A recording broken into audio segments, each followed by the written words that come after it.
what's up? Baby, let's go. Broadcasting from Big B Studios, your station for classic hip-hop, R&B, and much, much more. You are listening to WUSP 1550 AM, W238CA, 95.5 FM, Utica, New York. The Heat.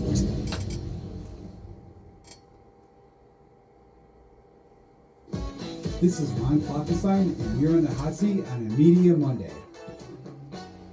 Hi everybody, welcome to the hot seat on this Media Monday. This weekend, the Rome Community Theater will present Rabbit Hole, a brand new play. And I've had a lot of people on the show before from the Rome Community Theater and other community groups, I think, to talk about like musicals, but it's unusual. This is the first time I've had guests on the show to talk about like a drama, and like I'm curious, like how does someone approach that? Like, in what? I'm actually I wonder, like, is the approach different for a musical than for a comedy? So I'm going to be joined today by one of the producers, by the director, and by two of the cast members. First, let's start with you, Stephen Hamby. You're one of the producers. I am the producer. You're the producer. It's a small show, Ron. So what does a producer do? This is the first time I've actually had a producer on the show. Okay. Basically, the producer, as you were alluding to at the opening, the producer has a differing role depending upon the size of the show. Yeah. In general, they're responsible for the logistical stuff, the business stuff, so that the director and the cast can focus on the creative stuff. So like you would be the one to like get the money to put on the show. Well, actually, we do have a modest budget, but the producer oversees how that gets spent and makes sure the bills get paid and things like that. So, as a producer, like, were you the one who brought this play to the organization, so we should put on the show, or? Nope. Actually, just to help you out there, I'll put on a different hat. I'm also president of the board of trustees. Oh, okay. So the way we get our shows, we have a play reading committee. A year ago, people like Adam came in and they made proposals. Sometimes we got them suggested from the community. Sometimes people came forward, said, I'd like to really direct this show. I'd like to put this on your stage. The committee considers all of them. You said you've had experience with the musicals. We generally try to have one of those a season, usually our October show, and then 4 other shows that give us a good mix of drama and comedy, farces, things like that. Past couple of summers, we've had another musical and children's production, so we've been very busy. So when you're choosing, like, when you're part of the committee that's going to choose the place, do you think about, like, making balance, or like would it be the No, absolutely. sell the most fill the most seats? We just had our musical cabaret. Yeah. Rabbit Hole comes up next. We've got a special holiday show that one of our long-term members, he's redone Christmas Carol. That's coming up in December. And we have First Date, a rom-com coming up in February. And then we have Clue on stage for April. And Private Lives, another sort of rom-com-y thing, coming up in May. Wow, so there really is a big variety there. In fact, that's something we take pride at Rome Community Theater, that we do have that kind of latitude. Yeah. Well, let's talk to the director here. Adam Jackson, you're the director of Rabbit Hole. It's going to be presented this weekend. And now, are you the one who like brought the play to the organization and said, I'd like to direct this, or is this something that was put out there and you saw it, thought this is the one I want to direct? Yeah, so this is a play I've always really enjoyed. I read it a few years ago, and when I was thinking about what I'd like to submit for play reading committee, this was really like my top choice because it's just such an engaging human drama. What is it about? So Rabbit Hole is about a couple, Becca and Howie, and a few months before the show starts, they have lost their 4-year-old son. And so the show deals with their process of grief, processing loss of their son, debating things like putting his toys away and paintings away and cleaning out the bedroom, whether they want to decide to sell the house or not and move on. And there are also other characters. There's a younger sister of Becca who becomes pregnant, and that also becomes a part of the show of a new child coming into the family. There's also the mother of Becca as well, who also comes in and is kind of, overbearing, trying to, dictate how, these people should be grieving. And a teenager who kind of sets all these, this tragedy in motion. So the show really is about, this very relatable experience I think we all go through at some point in our lives of grief and what it is to experience loss and how, we go on from there. I think it's different for everybody. It's different for all the characters in this show. So I think it's something the audiences are really going to connect to. And I hope they connect to it. So what was about the play that drew you? Like, what interests you about the play? The characterization, like the kind of the deep themes and. Well, that's a good question. I think it's really the relationships that are explored in the show. There's the husband and wife dynamic. There's this two sisters with each other, a mother and a daughter. The relationship that they have to this teenager that's kind of set everything into motion, this tragedy. And I think those interactions really drew me to the show. It's incredibly human. It's raw, very emotionally raw at times. It feels real to the experience. Yeah. It doesn't feel contrived to, dramatizing the kind of experience of loss. So I think that's what really drew me to it, is that, it doesn't sugarcoat anything. Yeah. How do you keep that straight in your head, how the characters are sort of relate to one another in terms and also to the whole story, as a director, it must be a lot to keep to figure out. Yeah, it is. I was wondering, how do you direct it so that every rehearsal, you're kind of telling people, giving the actors the same notes, the same direction. How do you keep that straight in your head? So what I personally love about theater and directing is the relationship that you form with actors. And it is a just incredibly lovely collaborative process that I think we've developed with everybody on the show of creating these characters together. I'm coming in with my own vision of how I want to see things, different staging, how the set looks, sound, lighting, all of that stuff. But when it comes to the actors, it is working together, asking questions, developing how we think these people will act, what the emotions they're going through, connecting their characters to their real lives and kind of opening up to that as well, being just as vulnerable as the characters. But as a director, I love to sit down and have those conversations and say, how can we build this character together? How can I match my vision to your vision and create something really wonderful on stage? Yeah. Well, two of the actors are here, and Dante Palumbo and Mary Grace Curley. Curly, you're in the play. You're the two main characters. They lost the child. Well, I'm the husband, Howie, and then Mary Grace is the sister of the wife, Becca. Her character's name is Izzy. So how do you approach a play like this with so much deep emotion?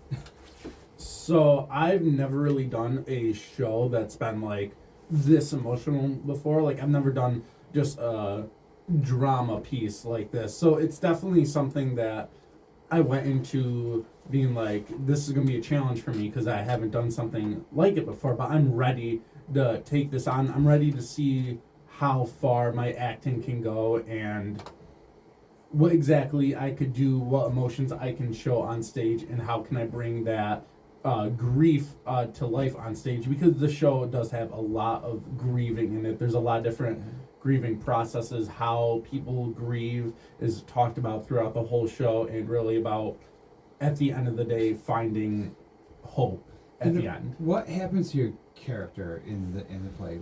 So obviously, as I said, my character's name is Howie. I am the father of the 4-year-old who is tragically lost. Yeah. So I kind of deal with it, which people that will see the show this weekend, I deal with it by kind of going to a support group inside of the show, but I kind of tend to hide my deeper emotions down inside of me, and eventually those will come boiling back up into a lot of rage and really emotional grief. How do you do that? Like, night after night after night, rehearsal after rehearsal, go from like 0 to boiling rage, time and time again. It definitely does take like a minute or two to get into there, to get kind of Yeah. into that headspace. I don't go fully into it because Right. it's kind of dangerous to go fully into it, and then right after the scene, I know some actors that have done like really intense scenes where like afterwards they need a cool down period because Yeah. like they really went very intense in that scene. I haven't had many times where I've had to do that. There have been some times where I just need to, relax, breathe for a second, get through like everything that I just acted on stage. But I eventually, make my way through the Yeah. moment. Or with like any scene, like it must be hard to because like with every scene that you're in, you probably think my character starts here and ends here. Like no matter how big of a role you have in that scene, like your character is still there and doing stuff. And Yeah, there's totally doing like stuff. an arc for the character that they go through each scene. Something Yeah. we've talked about in the show is, like you said, what do you want the audience to see from where you start off during the beginning of the scene, during the end of the scene, and how do you build Right. on that character each scene until you get to, the point of fiery explosion, let's just say. Yeah, right. And it must be a lot to memorize. It was definitely a lot to memorize Yeah. because not just the work of doing it, but like the memorization. you have to memorize the lines, your Yeah. movements and all that kind of stuff. A lot of lines, a lot of note cards Yeah. I wrote down to memorize. But the work pays off, and I Right. think people will definitely Yeah. see that. Some people say acting's easy. It's not true. Acting is hard It's not because easy. you need to remember all those lines. I tell Yes, my friends, right. I have to remember like 360 lines and Yeah. the lines before that, so I know when to say my line. And they're like, Right. "That's insane! I can never do that." You gotta So- remember like where you are emotionally too. exactly. So Mary Grace, so why don't you tell us about your character in the play and how you approached this role? So I'm playing Izzy. Izzy is the younger sister of Becca, and she is also pregnant. And kind of as Adam was saying earlier, that's kind of like the first child that's been implemented since the other one sadly passed away. So I think that's one of her main struggles is that she is pregnant and kind of like in this situation where everybody has just had a tragic loss, and she's just like kind of putting this. I would say she's kind of happy about it. It wasn't expected, but Yeah. she's happy, and But it's awkward. it's very awkward. As we discover very early on in the show, it's very hard for her to tell her sister that specifically. So how did you approach the role? This role? So I think a lot of what helped me is actually when we first started the process. A lot of times we sat down and we all talked about the scenes together, like everybody. And it was really collaborative, which I really enjoyed because then I had both my perspectives and the other characters who were actually like very helpful in helping me build my character and like what they thought. So like by understanding more about like how the other actors like approach what they're gonna do, like it helps you understand too, like kind of how to fit yourself and maybe like in context. Yeah, so Does me. that question make sense? I don't know. No, it makes sense. Yeah. So I might see my line one way and maybe somebody else Yeah. sees it a completely different way. I really can't think of a great example without spoiling it. No, right, but I understand. but But yeah. it must give you really good like insight into like into what's happening on stage and stuff. Yeah, because a lot of times when we were reading through, like, yes, I'm thinking a little bit about what the other characters are thinking, but I'm mainly focused on what my character's doing and stuff, especially early on when I'm just getting to know her. Yeah. But then everybody else is doing the same thing, and they're like, oh, but my character, I think, more feels this way. And I'm just like, oh my gosh, that makes so much more sense to what my character's saying. What does it feel like to do a part like this? I think the last time I talked to you, it was when you were doing company, And Yes. I don't think you were on stage. You were like, you were one of I the had a stage very managers. brief cameo, You but did. that's it. Does it feel different to like when you're doing a play like that as opposed to like one like this? You know, where it's more. Although that has kind of like kind of emotional themes too, though. But like this one is this is a heavy play, so. It is. It's a lot heavier than Company. I will say that. Yeah. But Company was a little different because I was more. Again, I was behind the scenes, but now I Yeah. get to make like more decisions about the character, and I don't have to worry about what another actor thinks. I guess. Oh yeah. So. Yeah. Is it like cathartic to have experience, like to play a part, where like you're really doing this emotional stuff? I imagine. I really enjoyed assistant directing and doing what I did in that show, but I think I discovered after that I'd much rather be on stage. Although it was a lovely experience, I just like being on stage a lot better. Well, I can understand that. So, I just Yeah. want to add some context here, Ron. Yeah. Before everybody gets the impression that this is just a tremendously dark and dreary show, oh right, the rabbit hole's a metaphor yeah, that you come out of the darkness into the light. right. I mean, right. what Dante and Mary Grace have been talking about are the true interplay, the dynamics of a family. Yeah, That you've got the mother, you've got the younger sister, you've got a married sister, and this is like any family going through life. yeah, The genesis of it does happen to be a tragic loss, yeah, but everybody suffered loss. yeah, And one of the things that we're hoping that audiences will come and see is that they'll see a little bit of themselves in the little sister or the big sister or the mom, and even the younger kid who ends up drawn into all of this, his grappling with trying to deal with all that's going on. This is what theater's all about. oh yeah, Getting yeah. those emotions, putting those emotions out there. And as Yeah. we talked about at the very beginning, this is one of the important things that we could choose to put on happy-go-lucky, silly shows the entire season, but that really wouldn't be Right. theater. right. And back to what Dante was saying about coming to learn these things. This is community theater. Yeah, So we get people at all different levels of abilities, and in this cast, most everybody's like their second, third major role. I think so. wow, Yeah, so Yeah. this is a big reach for a lot of people, Yeah. and what they've been able to pull together with Adam helping guide them in, and like what Mary Grace was saying about pulling on their own experiences to Right. bring into these characters. and that big reach is part of the part of what you do as Right. a community theater. And Give people a chance to do that. It's a Well, remarkable show to come and see. We will talk more about this and also with the director when we come back. And we also have Chelan Vanno, who is an astrologist. I can't wait to talk to her too. So you're in the hot seat on a Media Monday. We'll have more after the break. This is Ron Kloppenstein, and you're in the hot seat on a Media Monday. Hey everybody, welcome back to the hot seat. This Media Monday. This weekend, Rome Community Theater will present Rabbit Hole, and it's a challenging, dramatic play. And I'm talking today to one of the the producer, the director, and two of the actors from the play. And let me go back to you.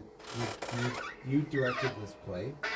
How does a person get an opportunity to direct a play with a community theater group?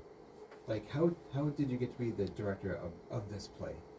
So this is my third show at RCT. Last year I was assistant stage manager for Rock of Ages when that production went up. And then my first experience directing was Letters to Sala. That was in February of this year. And for that they were, they had a slate of shows that year and they were looking for directors. And I, it would be my first time directing that show. I came in with a proposal and they accepted, and I worked in Rock of Ages just to get some more theater experience because I come from more of a film background. Oh, you do? Yes, yeah.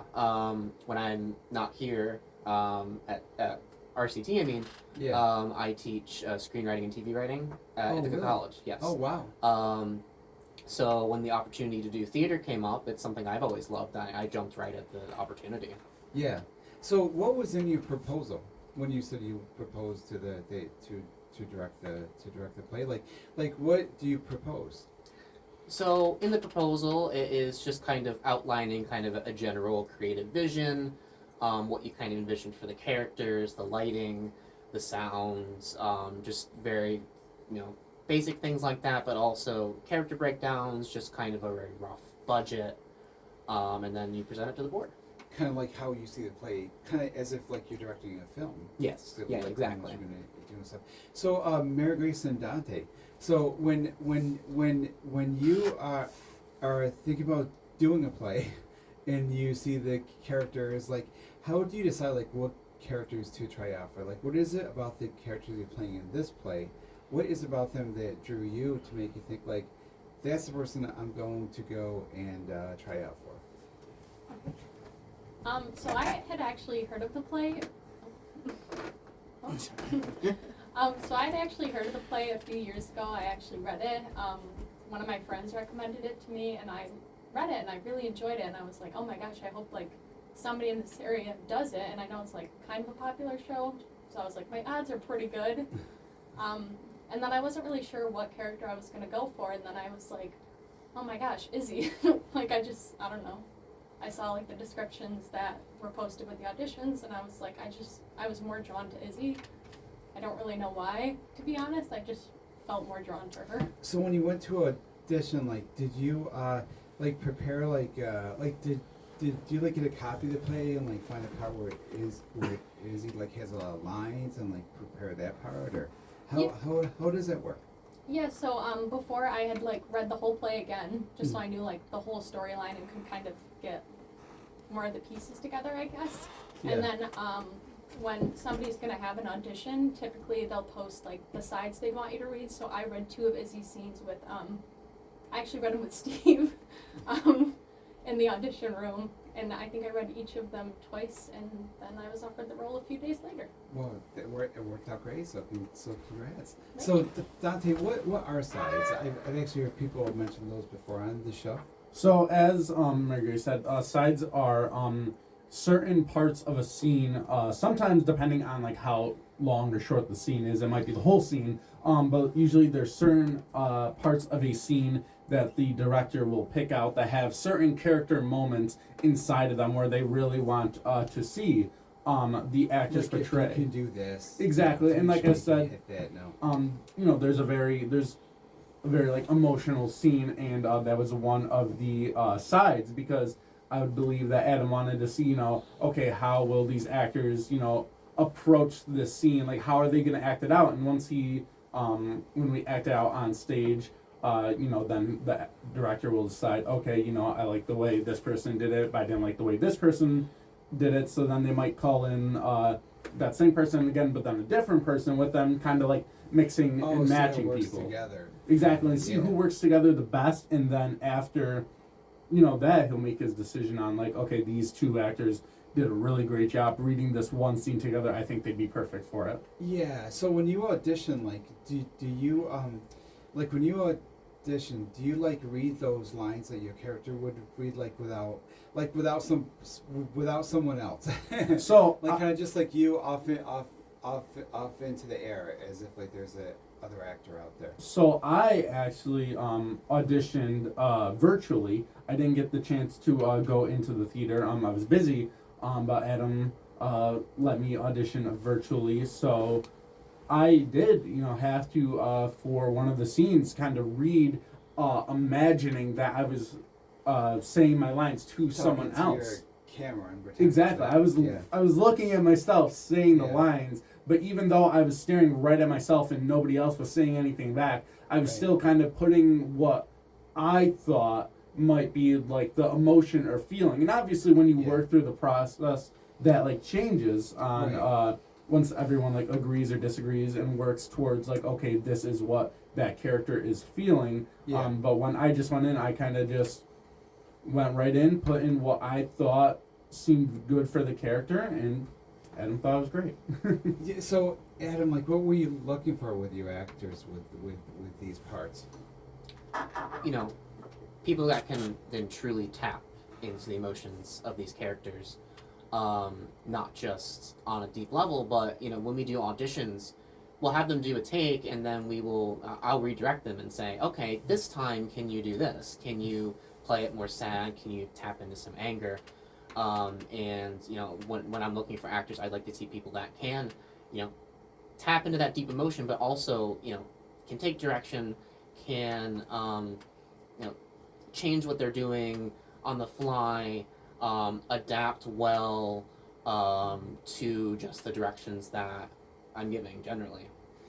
Steven, I want to give you, I know you guys gotta take off in a moment here, but I want to give you a chance, producer here, I'd like to get all the information, like where can people find more information about this, about Rome Community Theater, about tickets? Just type into your favorite browser, romecommunitytheater.org.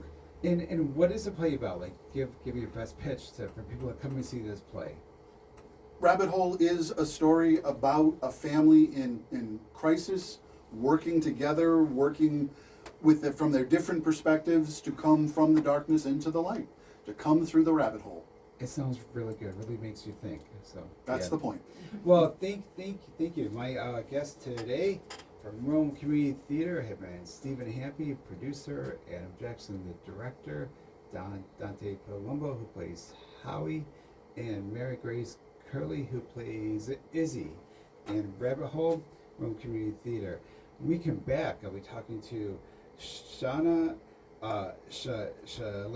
Vanno, who is a astrologist and a healer, and it's going to be really interesting stuff. So you're in the hot seat on a Media Monday. More after the break. Thank you. Facebook, search Utica Phoenix Radio, 95.5 FM, WUSP. On Instagram, at 955 The Heat. Stream us online anytime at www.955theheat.com or www.uticaphoenix.net. This is Ron Klopfenstein, and you're in the hot seat on a Media Monday.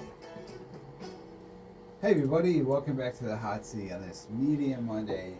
My guest today is Chelan Vanno. She is an astrologer and an energetic health practitioner, which is so cool because there's so many ways to so many things to use as a medium, and I just think that I just love the idea of how the signs of how the signs of the zodiac, how they're characters and they kind of tell a story. So first of all, welcome to the show. Thank you for having me, Ron. I appreciate So this. glad you're here. Yeah. This is such a cool thing,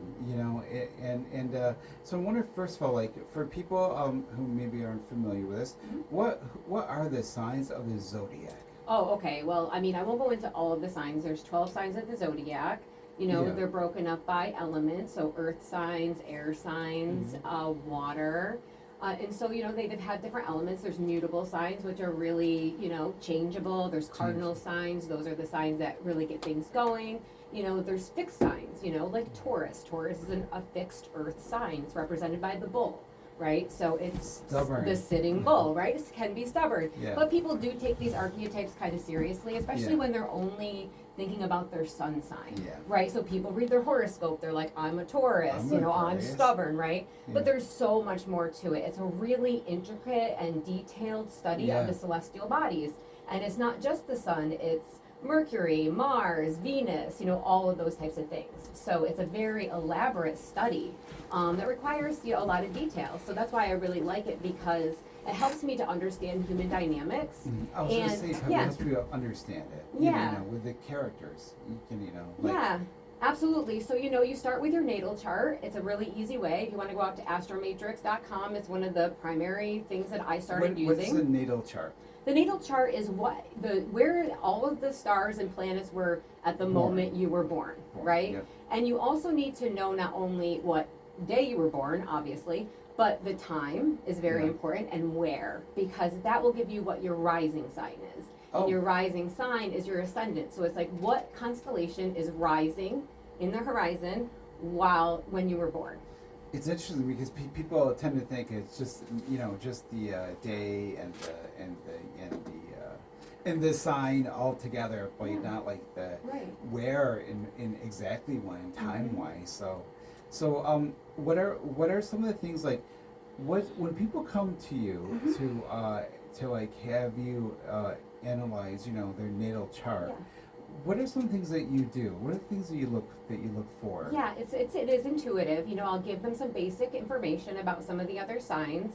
Primarily, their personal planets, right? Mercury, Mars, Venus, their ascendant. Those are more so personal. we all have to like you. more than one sign. Oh yeah. Yeah. I mean, actually, you can access all 12 signs of the zodiac. So I think what happens is people get kind of stuck in what their Oh, sun sign yeah. is, what their moon sign is. But there's so much access to other archetypes. So maybe I need to bring more fire into my life. Maybe now's a great time to maybe when Mercury, for example, is retrograde. Everybody talks about Mercury retrograde as kind of this Yes. thing, right? This pop culture thing that's happened. Oh, technology goes wrong and things like that. But that's not necessarily true for all of us, right? Because if Mercury was retrograde in your natal chart, so you were born with Mercury already retrograde, that can be a really dynamic time for you. I actually. did not know that because Yes. I always look that up because I'm a journalist and an English teacher, so I always Yeah. look up when Mercury's retrograde. Yeah, what you should really be looking at is the won't affect me moon. such. Really? Yes, the moon is really Interesting. about your emotions, right? And the Wow. moon changes signs every month. All 12 zodiac signs in a month. You know what I Yeah. mean? So you're getting an experience of that archetype every couple of days. It's shifting, and that's your Oh, emotions, okay. right? So if I'm in a Oh, wow. fiery Aries Wow. moon, Yeah. maybe I have more energy. But if it's Yeah. maybe a Yeah. Cancer moon, right? That's more like staying at home, self-care, Mm-hmm. nurturing, going within, maybe more meditating. So I really encourage people to start with the moon because, like I Yeah. said, the moon's changing constantly, and you can start to see Oh, some maybe of these see cycles. like how see how it really does affect you. Yeah, So, absolutely. that's interesting. Yeah. So what's the difference between a person's like sun sign and their Mhm. moon sign? So your sun sign is your outward projection, so Okay. how people see you, Mm-hmm. right? And your moon sign is more of your internal emotional landscape, so Oh, how you okay. feel within. So I have a water moon, I have a moon in Pisces, it's the 12th sign of the zodiac. It's Okay. very spiritual, very, dreamy and thoughtful, and, but I'm an Aries sun, right? So Yeah. outward expression of myself is a leader, outgoing, Yeah. that type of thing. So, but it's a much different concept as far as it comes along with your personal dynamic. And how does it help you to know that?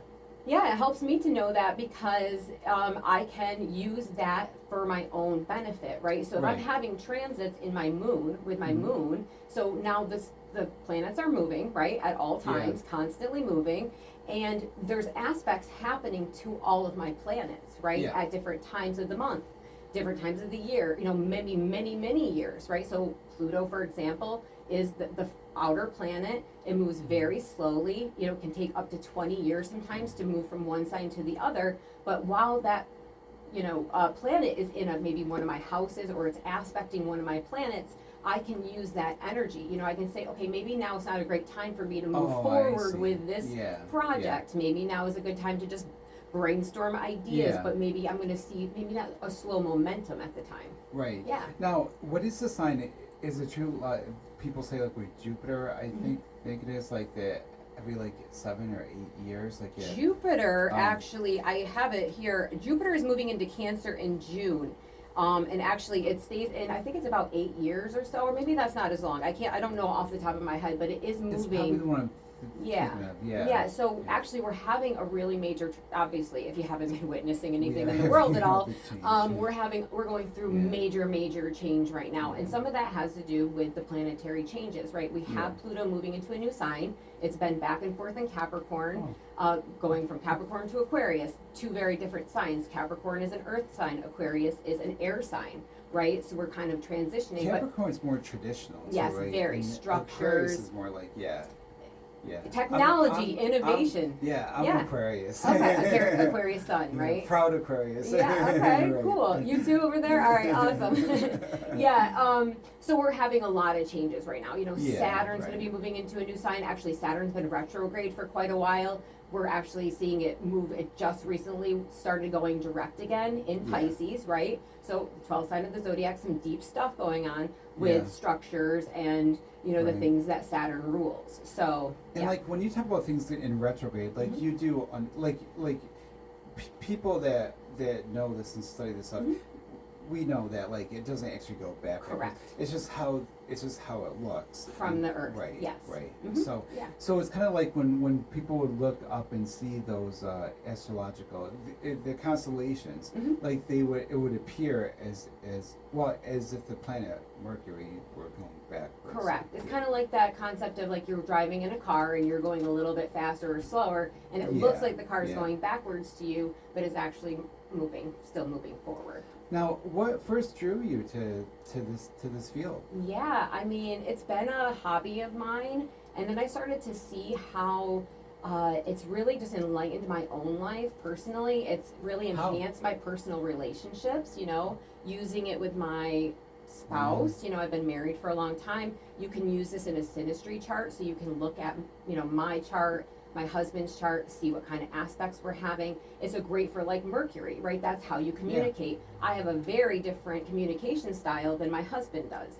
So knowing that, we can kind of adjust how we communicate maybe difficult conversations, or giving more space to someone who needs a little more time, you know, rather than me, where I'm just, you know, I have a Mercury in Pisces. It's just coming through my Yeah. mind and is coming out my mouth, you know, and some of my thoughts aren't fully developed before I'm sending them out into the world, right? So I know that about myself. My husband knows that about me. My husband has a Mercury in Taurus.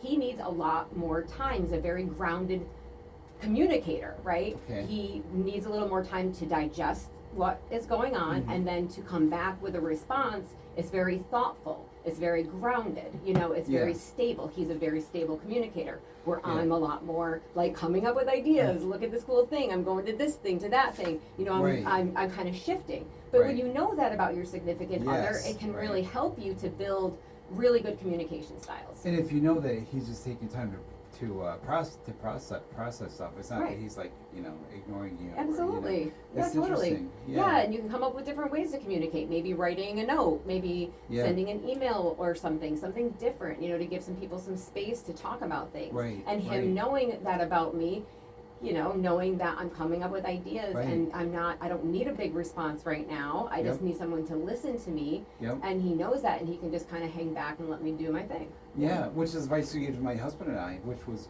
good advice that helped us, you know. What is a synastry chart you were talking So about? yes, there's a synastry chart and then there's a composite chart. So that's what you would use in a relationship. Yeah. So in a synastry chart, you take your chart and you take another person's. This does not have to be necessarily a relationship, you know? Yeah, yeah.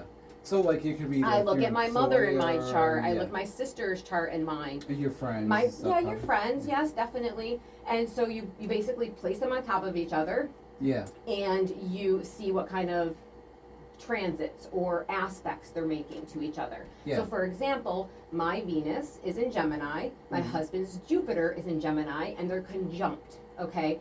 Jupiter is expansion, Venus is love. It's a perfect match, right? Yeah, When you start to realize why you are connected to that person. It also can help you identify trigger points, right? I was gonna say, Yeah, right. It absolutely. probably helps you like things that like you should avoid, or like ways to like approach a topic maybe in a way to be more effective and Absolutely. Yeah, Yeah. definitely. You know, and then people think, okay, well, I'm just a Taurus, but then you look in their chart and you realize that they have a lot of Aries available to them, a lot of fire energy available. But maybe there's an aspect to Saturn or something like a square, which can be Yeah. a challenging aspect that may be blocking some of that energy, right? But how do you work with that? You know, there's other ways you can start to work with it and access those types of energies. so the more that you know about about astrology, yeah. like it really helps you like find ways to deal with stuff. It's not like you know beware because don't leave your house because some terrible's going to hit. Yeah. There's things you can do about it. So I'm wondering, like for me, like every time, usually as soon as the state announces like when the New York State ELA tests are, first thing I do is I go online and type in is Mercury retrograde, Right. and it always is. Mm. So like for my students, 8th graders, they gotta Mhm. take this ELA state test, and I mean they haven't announced it yet in spring like what the dates are. Yeah. But I think, just with my luck, So Yeah. if it's retrograde, like what should I do? Is it Just teach give or- yourself a little more time, have a little more patience with things. You know, Yeah. if things aren't going well, right. it's them who's got to be more Yeah. patient. They're the ones who got to take the test. Right. I mean, it's a little difficult to tell your 8th graders, hey, Mercury's in retrograde, I know. everybody have a little more patience. I know. But, you know, you set the tone in your classroom. So Right, if you know yes, that, then you yeah. can kind of integrate that. It's And gonna be also knowing that fine, not yeah. everyone's going to be impacted that way. True, Especially if right. they're in a sign that Mercury rules, right? Oh, like, so wow. if they, for instance, have Yeah. a natal Mercury in, say, like Gemini or one of these Oh. other thought thinking type Yeah. signs, then it probably may not bother them at all. And honestly, okay. so, you know, it really impacts everyone differently. It's Yeah, not, yeah. you know, a cookie cutter thing, like everybody's going to have a bad day when Mercury is retrograde. That is actually the farthest from the truth. Well, that is good to know. Yes, it is very, that's like a misconception, and it's a Yeah. myth that I think people should try to start to 'Cause get you think away about, from. like communications too. Like, oh my god, and it's an English test too. You know. So Right. it's like- And if you think that, you're going to start manifesting that, True. right? Yeah, So if yeah, you I don't already wanna are do that, perceiving so- that you're going to have a hard time there because Mercury's in retrograde, then guess what? Yeah. You're going to have a hard time. Yeah. So, you know, it's all about that, you know, kind of Right. like changing your perception, you know, shifting your thinking, your mindset and stuff around astrology. You know, I want to use it as a coaching mechanism, really. That's really where I'm going with this. How do you coach people with this? You Yeah. must have some great, you know, stories about people who like you really helped with this. Yeah, definitely. You know, I just did a reading for a woman recently. I have a meeting with her. Our actual reading is tomorrow, but I do a report kind of out the gate. I look at their chart, Yeah. and I can really spend a lot of time. Like I can go on a whole tangent about, you know, different aspects and things. But Yeah. I mean, right out the gate, she was like, I relate to, you know, the stellium that I have in Virgo, and I'm a professor, and this makes so much sense to me. So just getting that validation back from Yeah, people, right. you know, and they don't even realize it. You know, they don't Yeah. really know. So there's that, and then there's also things like the houses, right? Something that people don't really get into, but that's where. So if you're having a transit in a specific house, Okay. that's related to maybe perhaps your career or your home and family. What do you mean by a house? Yeah, so houses are, you know, different based on so where the planet is. So like the Yeah. first house is self, right, ruled by Okay. Aries, the Okay. first sign of the zodiac. Oh, okay. And then you move through. So depending on where your alright. planets are Yeah. and what houses they are, some people have no planets in a particular house, right? Huh. So they'll maybe, for example, they won't have any planets in, you know, their 7th house of Yeah. marriage and relationships, right? So they may not get married. No, not necessarily, but they might not have as much trouble, right? Oh, I because see. you don't have any planets there. So Yeah. as the planets are moving through the sky, they're not making any aspects Oh, I to see. your So it could planets. be a good thing It could be a too. really great Yeah, thing. yeah. Most of the time, people that don't have any planets in that particular It's more house, drama.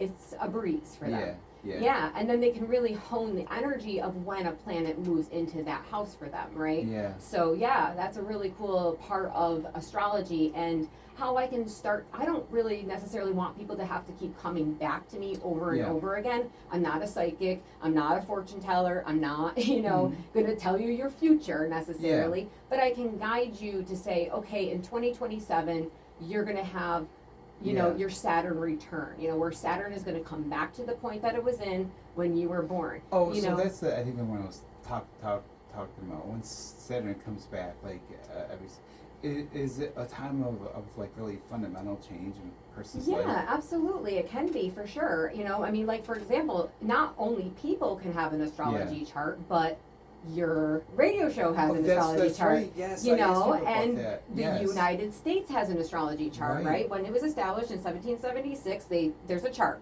So right? did you do one for the? I did do one for yours, Ron. Yes. So I believe the show began on April 8th. April 8th. I looked it up. It was a Monday. 2024, and it Mhm. was 5 p.m. And it 5 was p.m., right, mhm. right here. So So I want to Did know you though, find did out? you choose that day, or did you just happen to have the no, show because on well, that day? actually, what happened was I was like just a guest once in a while on Mhm. the hot seat, which Okay. was like the Monday through Thursday show. Okay. And then I was like a regular guest on the last Monday of each month. Then I was on every other Monday. So then Got you. Cassandra, who's owns the station, Uh-huh. who's created the show, Awesome. she's like, "Why don't you just do the Monday show?" So then then instantly, like, I had this idea, like, oh wow, you know, this will be hot seat meeting Monday. Yeah. So then the next Monday, like, it was April 8th. That is the official premiere. So. Well, April 8th was a very significant day because it was Wow. the total solar eclipse. So it was the day of the total solar wow. eclipse. I forgot about that. Yes, Oh my it happened gosh. just a few hours before your first show. Huh. So there was a stellium, which means when there's a lot of planets in Aries, which is Yeah. a fire sign. It's a cardinal sign. It's a getting started sign. So that is a very good sign. It's in your it was in the 7th and 8th house when you started this, right? So about transformative dialogue. I mean, Wow, it's definitely, great. yeah. And it I love fuels that. a leadership, initiating Love that. conversations, and having that Wow. trust and authenticity. So you definitely have the fire to keep this going, right? Oh, I love but it, yes. just don't be concerned with burnout, right? Yes, because right, you're right. doing it every Monday. Yeah, it's So, a you lot know, of to work. keep Oh that my gosh. stamina up, Yeah. right? But you have the fire behind Yeah, your Right. your, And your my husband your too, show. he does so much work. too. Absolutely. Yeah. I love that. He's That's the wonderful. engineer, does all the Yeah. electrical stuff. Oh my gosh. Mm-hmm. So you have a Virgo rising, Yeah. okay? So meaning that you're working towards Virgo, okay, in this radio show, okay? And what's So Virgo is a very detail-oriented and Yeah. professional, polished look. So Yes, you're right. working towards that, Oh, right? yeah, Okay, so yeah. that's really where you want to go with this. Getting Yeah. that professional tone, right? Yep, yep. Getting organized, very Yes. detailed. So you want to start doing more Virgo, okay, Yeah, for yes. your show. Okay, Right. that's the part that I'll give you there. And then we have the Mars and Saturn are actually conjunct in Pisces at the time of this as well, which is a very significant transit as well. And it means that the show may be dedicated to service, community, and Yes. well-being, right? So Oh, you're yeah, blending that's that so true, compassionate yeah.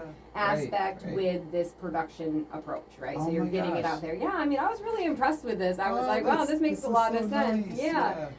I love And the this. other thing, Pluto was in Aquarius. So I talked to Okay. you a little bit about Pluto going back and forth between Capricorn Yeah. and Aquarius. Right. Having Pluto in Aquarius while you started this off is a Yeah. very good sign because Oh, now good. Pluto is going to be in Aquarius Yeah. for maybe 15 years or so. I don't Oh know my exactly gosh, right that's so now. great. So it's it's going to challenge societal Yeah. norms, Oh, I right? love that. So yeah, it makes Yeah, a lot of yeah. sense. It was a Oh, great nice. it's a great chart for you. Oh my gosh. This Yeah, is congratulations. So great. Yeah. That's so Mhm. great. So tell me a bit about like the energetic health Okay, practitioner yeah, I would work love that, to, okay. that you do. So, Oh, and thanks for that, by the way. Awesome. Too. It's Yeah, so here, cool. you can Right, have it. keep There's this on. that. I know, I love this. you can take all of these little Thanks. notes with you and stuff too. Yeah. I listen to a lot of podcasts, and I would, if Yeah. you're interested in astrology, start listening to podcasts. Go out, try your own things. If you're interested in Oh, a yeah. reading from me or coaching, I am doing. And I'll have all the information to get in touch Awesome. with you on in Perfect. the show notes here. Okay, It'll be cool. up on Wednesday. So. Yeah, awesome. So yeah, energetic health practitioner. So I started out with Kundalini yoga went to teacher training, learned how to channel my energy, harness my energy, activate my higher chakras. So I had a very big spiritual awakening, in the the late 2018 time frame. And then I got into sound healing. So I went to a retreat. It was actually an astrology retreat. I went down, this guy that I listened to, New Paradigm Astrology. He was hosting a retreat, so I got to go down to Daytona Beach and spend some time with him. We Yeah. talked about Pluto, we talked about the 8th house. It was such an awesome experience. But at that time, I met someone there, and he brought his gongs. And so he brought them in, and he let us play the gongs. And sure enough, while I was at the retreat, I purchased a gong. I have a 32-inch pasty gong. It's a symphonic gong. It plays all of the sounds of the universe. It is amazing, and it will just take you to places that you would never imagine. So that's really one of the things that I'm really passionate about is using sound and vibration and frequency to, bring on emotional well-being, maybe move some energetic blockages that you might have in your physical body, pain relief, deep theta relaxation, right? Because it brings you into a state of relaxation where you can start to, instigate Yeah. healing for yourself. Yeah. So would a person lay on a yoga mat and then you would? Yeah, you would, I hold hit sound them? healing events. I'm having Yeah. one at Roots Yoga and Fitness. That's in New York Mills. It's coming up in December. I'm holding Okay. one. It's a collaborative event with Uh-huh. Colleen. She's the owner of the studio. And we're doing that and mantra and other things at the event because chanting mantra is another practice that I really enjoy as a meditation, Yeah. modality. And so yeah, you can lay on a yoga mat. You can lay. Usually, you get comfortable, right? You use some props to get or like, comfortable. sit cross-legged or something. You can sit up. I think that's a misconception too about coming. So here's the thing: a sound bath or a sound healing session is accessible to anyone. You Yeah. think yoga? Oh, I have to be able to be flexible and I have to get down on the ground and I have to do all these things. Where really with the sound bath, all you have to do is lay there, right? Yeah. But I do encourage people to move around because the gong can instigate some movement of energy. Sometimes it can activate your nervous system. So it's really like kind of bringing Oh, your nervous yeah. system up and then Right. bringing it back down again. So I do encourage people can have catharsis releases. So Yeah. crying is normal. Yeah. Laughing is totally normal. Mhm. If you're having those experiences during one of my gong baths, then I'm doing my job, What is this ambiance like? Like, do you like lower the lights Yeah. and like make Mhm. it like? Yeah, absolutely. yeah. You lay down, maybe I'll smudge, use a little smoke if everybody's cool with that, the Palo Yeah. Santo, clear the energy. And then I'll start leading you into like a savasana. If you've ever done yoga at the end of a Yeah. yoga practice, you do Right. savasana. Yeah. So I'll start to lead you through, relaxing your body, Yeah. opening yourself up to healing, Right. letting, bringing in your spirit guides or whatever you want. And then I'll start with the singing bowls or the chimes. I have these beautiful Koshi chimes. They're actually planetary chimes. So Oh. they're actually tuned They to the go with frequency that. of the planets. Yeah. So I'll go around with the chimes and kind of get everybody relaxed. Yeah. I'll start with the singing bowls and I have a couple Tibetan bowls. I have a crystal singing bowl. So I get started with that. I do a little motif Yeah. to get you familiar with it, right? Uh-huh. And then I'll start to kick in with the gong. And it Yeah. will start out kind of slow, droning, tapping with Yeah. the Yeah. mallets. And then, slowly I'll bring it up to a crash eventually. Yeah. That doesn't happen right away. Yeah. And then I use these flumies, which will make more of like a whale sound or a different sounds. Uh-huh. So, yeah, you just pretty much lay there, and then once it stops, I bring you back out with the motif again. So it's like, using the same kind of Yeah. rhythm with the different bowls and everything, and then I'll bring you back out and you And slowly then, like, sit people up have like and dealt with stuff, like you kind of like work through. yeah, and stuff people don't and even realize. I mean, I just did. My sister came for a visit. I gave her a gong bath. She had an emotional moment, but she's like, I wasn't sad. She's like, Yeah, I don't know yeah. really where this came from, but she was like, I felt this just like deep release, Mhm. and so I don't really need to worry about it. I feel like I'm Right, using my right. energy Right. to play the They're gong, better, right. and especially considering if there's multiple people in the room, the Yeah. gong is interacting with Yeah. all those different energy types, In right? different ways. Absolutely. Fancy. Yeah, yeah. Yeah. So like, so you do both this and work as an astrologer too. Well, I So- have a full-time job too, Yeah. so this Oh, is you on do? the side, but Okay. hopefully eventually I'll be able to kind of Yeah. transition into, I'm doing some corporate wellness, Right. Oh, off-site good for you. retreats, Yeah. things like that. So I'm really trying to start to integrate, my project management, process improvement things in with Yeah. wellness and holistic, because I think Nice. employers and employees, Yeah. need both, right? They need a balance of like, Right. let's make this more effective, but let's also take people into consideration, right? We have a whole new generation coming into the Yeah. workforce. They're Right. not gonna deal with, Right. bad right. dynamics. They just won't work for Right, you. right. So if you're Which not is so taking good their that, like, mental they're- health they're, into like, consideration. demanding change. Yeah, absolutely. Yeah. And better treatment. Yeah, for sure. Yeah. And I think people are starting to really understand that the first symptom that you're having is something that you may not physically feel. It's Yeah. your energy, right? I'm Right. interacting with you. I'm going to take a Yeah. little bit of you home with me. But Yeah. I have a practice that I have when I go home to clear my energy body. My husband walks in the door, rough day. I use Yeah. different tools to Yeah. help him kind of integrate back into the home. Same thing with the kids, you know what I mean? That type of thing. So I think people are Yeah. really starting to understand that the first thing is not Yeah. your mental health. The first thing is not your physical health. It is an energetic health problem, right? Your energy is off. You're not taking, it's very subtle, and people are Yeah. distracted, right, by their phones and, electronics. Like even the electronics in this room are Yeah. interacting with your body. Right, And it's right. not organic, Right. right? So the gong and sound healing and things like that can bring you back to your natural state, which is just so important, right? Because Oh. we're not getting outside enough. Right. We're not putting our right. feet on the We're not in a ground. natural state, Those right. types of things. So, Yeah. and it really doesn't take that much. Right. A good 15, 20 minutes can completely shift your whole entire mindset. Well, I'm gonna have information on our uticaphoenix.net with on the show notes with information how to get in touch with you and Awesome. your business and stuff. This has Okay. been a really great show. So thank you to my guest, Chelan Vanno is an astrologer and energetic health practitioner, and the cast and crew of Rabbit Hole from Rome Community Theater. It's been a Hot Seat Media Monday, and I'm going to kick things over to Jay Easy for the Easy Ride Home. WUS